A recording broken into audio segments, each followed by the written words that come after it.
በሌላ ቀን ደግሞ የሆነች ሴት መጣችና መጋረጃው ፊት ለፊት ተንበርክካ አባብዬ የቀድሞ ፍቅረኛዬን ድጋሚ ወደ ህይወቴ ከመለሱልኝ እዚህ እርሶ ካዳሚውኛ ያገለግሎታለሁ አለችኝ።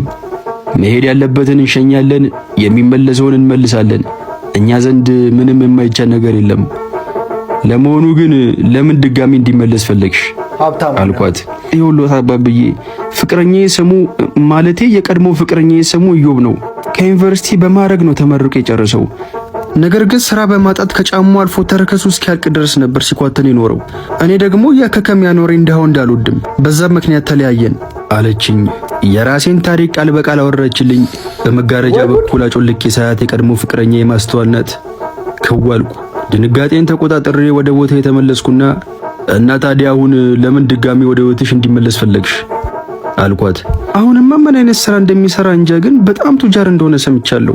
እሱን መልሰው የኔ እንደሚያረጉ ስለምተማመንበት እቺን እጅ መንሻ ሽቶ ሰጥቼዎታለሁ ብላ በሚኪ በኩል ሽቶ ላከችልኝ። ሽቶን ሳየው የሆነ ቀን ለልደቷ ተበድሬ ራሴ ገዝቼ ሰጧት ሽቶ ነው። ራሴን መቆጣጠር አቃተኝና አንቺ ቅሌታም ብዬ መጋረጃውን ገልጬ ወጣው። እዛው በተንበረከከችበት ሽቅብ እያየችኝ ኢዮብዬ አለችኝ። ምን አባሽ ላርግሽ? የተቅለሰለሰች እንደዚህ አይነት ስራ እኮ እንደምትሰራ አውቃለሁ። አባት ጋር ወስጄን ሳላስገባ እኮ ነው የመጣሁት። በላን ሂድኒ ፍቅር አለችኝ። ብልጥ ለመሆንና ነገሮችን ለመሸፋፈን ያደረገችው ጥረት ይበልጥ አናደደኝ።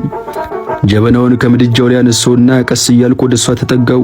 በእርግጥ ንስሐ ከመግባቴ በፊት እሷን ልክ ማስገባት ሳይኖርብኝ አይቀርም።